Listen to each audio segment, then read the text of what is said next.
a huge downpour of rain starting today. Doesn't seem like it's starting yet anyways, fortunately. And with that in mind, what did I read today? Sounds like some kind of injury took place in terms of a drone delivery company making a boo-boo anyways. This one says delivery firm changes drone design after propeller detaches and hits man's head. So is it a case of user error by the sounds of it? I highly doubt it's that Mavic Pro 2 used in the stock footage. It says a delivery company has had to redesign its drones after a propeller came off and hit a man in the head, narrowly missing his eyes. A report by the Department of Transport's Air Accident Investigation Unit concluded the wrong type of propellers were being used and a propeller bolt hadn't been on tight enough. As a result of the investigation, the unnamed operator changed the way its propellers are configured on its fleets of drones. This investigation took a long time too, by the sounds of it here anyways, because it says on July 14, 2022, a remote pilot working for the operator was tasked with delivering a package to an address in Balbriggan, Dublin. It took off from the top of a multi-story car park in Balbriggan and was flying at 71 meters above the ground when there was a sudden shake less than 60 seconds into the flight. This caused an onboard vibration, which in turn led to a propeller blade falling off and the drone losing control. It fell at a rate of nearly 30 kilometers an hour before its onboard parachute was deployed and it landed on a public footpath. So wouldn't that imply everything should have been, I guess, safe per se at the end of the day? It says a crowd around 30 people had gathered at the accident site and there was, the investigators noted, some interaction between members of the public and one of the drone company managers. It was here that a person said they had been struck by what was described as a propeller blade fragment. That's an interesting note because they mentioned here they were prepared with a parachute in case the drone fell out of the sky, which it did, but you don't really anticipate for those little stuff that could fall out of the sky too. Like it says here, like the propellers, huh? It says after the drone was recovered, all flight operations were temporarily ceased until a cause for the accident could be established. Later, it emerged that another member of the public was mowing his lawn when he was struck by one of the drone's propellers. He told investigators he did not notice anything unusual prior to being struck due to the noise from his lawnmower. It says he said he sustained a small cut to his head but did not require stitches or hospitalization. The probable cause of the accident was described as fatigue failure of a bolt securing a propeller blade to the rear right upper motor, resulting in propeller blade separation from the hub. Contributory causes included the fact that there was, quote, insufficient torque of the propeller blade retaining bolt and a vibration-induced failure of the right rear lower motor. Investigators found the wrong type of propeller was being used in the drone's two propeller configuration on each of its arms. Funny enough, people actually do that a lot, even with things, for example, like consumer drones, like a DJI one. There are propellers that are meant actually to be placed in certain spots, but because they look the same, people just assume, okay, I need to replace it. Oh, it's brand new, but it's actually the wrong one in the wrong spot. And then sometimes people wondering, hey, how come the thing's not flying like normal and all that? And it eventually says the operator subsequently redesigned the propeller hub and has committed to changing from the current configuration to a new design consisting of a single propeller mounted on each arm. Well, it's one of those things I mentioned before. You're gonna have these accidents, and funny enough, like I said, when people say, oh, you need over-the-top regulations, for example, prevents accidents 100%, it's just more of an example of you're going to see these accidents come out as time goes on. There's no way to prevent it 100%. You need to find ways to actually try to deal with the situation when it happens. And without that of commercial drones, how about this one? I've heard of people using drones, for example, for fishing, maybe a single one or just to scout out the area, but how about using it on a mass scale per se? Could you envision that in the future? It says drones to emerge as game changer in fisheries sector, says union minister. Drones will emerge as a game changer in the fisheries sector, addressing several critical challenges with precision and efficiency. Union Minister of State for Fisheries and Minority Affairs, George Carrion, said here on Friday. He was inaugurating an awareness workshop and demonstrating of drone applications in the fisheries sector at the ICAR Central Marine Fisheries Research Institute, saying, quote, drones play a pivotal role in managing agriculture farms, monitoring fish markets, and assessing damage to fisheries infrastructure, particularly during natural disasters when rescue operations are essential.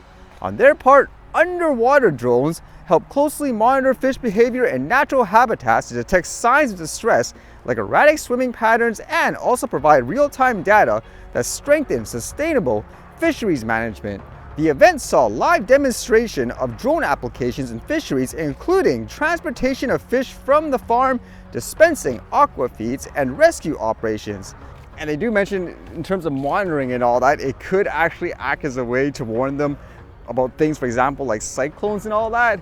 I mean, it's good to use the tech and all that, but I can't help to mention a lot of people say, for example, never fly drones or whatever near animals and all that. How about in this case when you have drones going around the area constantly underwater as well? Whatever happened to that narrative? Again, it just seems like it's only brought up when it's convenient for certain, I guess, groups of people or whatever to try to block other people from using the tech, huh? And this was kind of crazy in terms of AI related news. How about this one? Would you pay this much money for art generated by an AI program? This one says, AI artwork of Alan Turing sells for $1 million. $1 million for an AI generated art?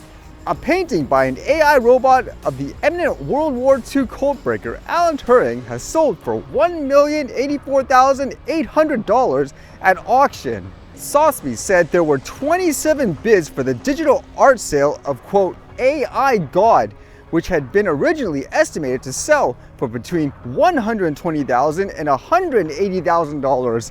That's quite a bump. It says mathematician Turing was a pioneer of computer science and known as the father of artificial intelligence.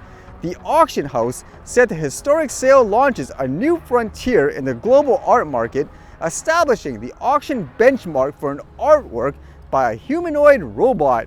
It added that the work by AI robot is the first humanoid robot artist to have an artwork sold at auction. The work is a large-scale portrait of Turing, who studied at King's College, Cambridge. The scientist played a crucial role in the Allies' victory over Nazi Germany in World War II by helping to crack codes and deciphering the infamous Enigma machine at Bletchley Park. After the war, he produced a detailed design for a digital computer in the modern sense.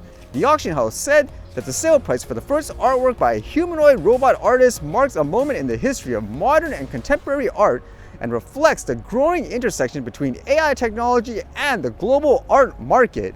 Man, would you pay that much for AI-generated artwork? Do you think this is going to be a thing, or is it just a fad?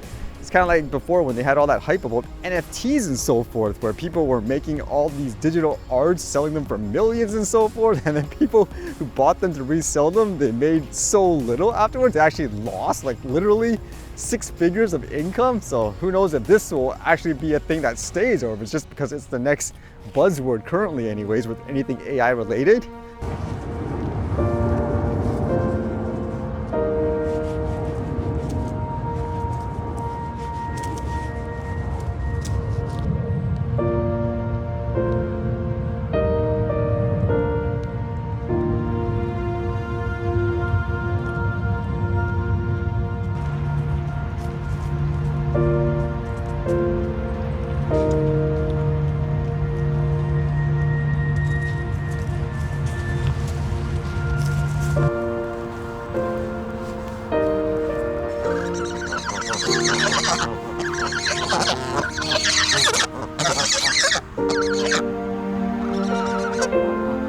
Let's play a little game. Imagine you're sitting here right now and you hear that sound. What do you think it is before I show you what it was?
All right, see you guys later.